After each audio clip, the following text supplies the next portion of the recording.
வணக்கம். ஸ்ரீ சிவசூர்யா ஜோதிட வித்யாலயம் வழங்கும் காலச்சக்கரம். நான் சிவசூர்யா செந்தில்குமார், கோவில் நகரம், கும்பகோணத்திலிருந்து. நம்ம தொடர்ந்து நட்சத்திரத்துக்கான பரிகார கோவிலை பார்த்துக்கிட்டு வரோம். அந்த வகையில் நம்ம இந்த பதிவில் பார்க்க இருப்பது சித்திரை நட்சத்திரம். இந்த சித்திரை நட்சத்திரத்தில் பிறந்தவர்கள் போக வேண்டிய ஆலயம் பார்ப்போம் வாங்க. பொதுவாக சித்திரை நட்சத்திரத்தில் பிறந்தவங்க செவ்வாயின் ஆதிக்கத்தை பெற்றவர்கள். ஆதிக்கம் அப்படின்னா அதிகார தோரணை, அதாவது படைபலத்தில் தளபதின்னு சொல்லுவாங்கள்ல, அதுபோல் ஒரு மன்னருக்கு தளபதியாய் செயல்படக்கூடிய ஒரு கிரகம் தான் இந்த செவ்வாய் கிரகம். அதனுடைய நட்சத்திரம் தான் சித்திரை நட்சத்திரம். அப்போது பார்த்திங்கன்னா இந்த சித்திரை நட்சத்திரத்தில் பிறந்தவர்கள் ஆள் எப்படி இருந்தாலும் உடலிலையும் குரலும் ரொம்ப கம்பீரமாக இருக்கும். மற்றவங்களை குரலாலையும் உடலாலையும் மொழியாலையும் அடக்கி ஆளக்கூடிய தன்மை உடையவர்களாக இருப்பாங்க சித்திரை நட்சத்திரத்துக்காரங்க. அதே போல் அவங்கள்ட்ட பாசனும் வச்சுட்டாங்கன்னா கொஞ்சம் கூட அதில் பொய் இருக்காது. வெறுத்துட்டாங்கன்னா அதில் கொஞ்சம் கூட தொய்வு இருக்காது. முழுமையாக வெறுத்துருவாங்க. பாசம் வச்சா நீங்கள் வெறுத்தாலும் அவங்க வெறுக்க மாட்டாங்க. அந்த மாதிரி ஒரு குணநலம் படைத்தவங்க. எடுத்த காரியத்தை செய்து முடிப்பவர்கள், எந்த விஷயத்துக்கும் அஞ்சாதவர்கள். இந்த ஒரு பாட்டில் சொல்லுவாங்கள்ல, ராஜா கையை வச்சா ராங்கா போனதில்லைன்னு. அதுபோல் இந்த நட்சத்திரத்துக்காரர்கள் எந்த விஷயத்தில் கையை வச்சாலும் அது ராங்காக போகாது, கண்டிப்பாக சக்ஸஸ்ஃபுல் ஆகும்.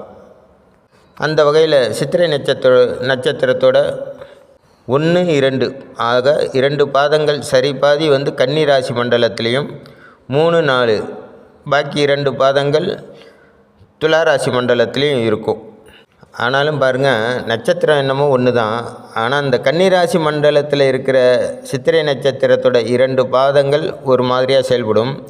துளாராசியில் இருக்கக்கூடிய நட்சத்திரத்தோட 2 பாதங்கள் அது வேறு மாதிரியாக செயல்படும். என்ன காரணம் அப்படின்னு பார்த்திங்கன்னா, செவ்வாய் பகவானுக்கும் புதன் பகவானுக்குமே பொதுவாக ஒத்து போகாது. 2 பேருமே பகை கிரகங்கள். அப்போ பாருங்கள், தன்னோட பகை வீட்டில் தன்னோட பங்கு அங்கே இருக்குது அப்படிங்கும்போது அது கொஞ்சம் முரட்டுத்தனமான செயல்பாடுகளோடு இருக்கும்.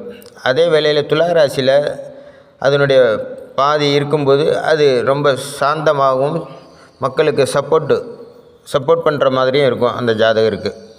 அப்போது இந்த கன்னிராசியில் பிறந்து சித்திரை நட்சத்திரத்தில் பிறந்தால் அது ஒரு மாதிரி அவங்க குணநலன்கள் இருக்கும்.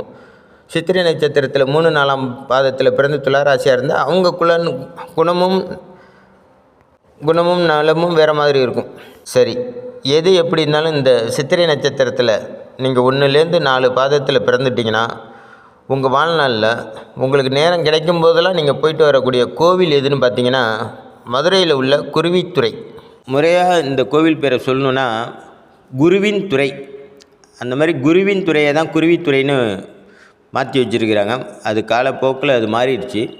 இந்த குருவித்துறையில் போய் அங்கே உள்ள சிவனுக்கும் பெருமாளுக்கும் ஸ்ரீதேவிக்கும் பூதேவிக்கும் அர்ச்சனை பண்ணி, அங்குள்ள குரு பகவானுக்கு நமஸ்காரம் பண்ணி அவருக்கு ஒரு அர்ச்சனை பண்ணிவிட்டு வந்தீங்கன்னா உங்கள் வாழ்க்கையில் இந்த நட்சத்திரத்தால் ஏற்படக்கூடிய தோஷங்கள் முழுமையாக நீங்கிருங்க.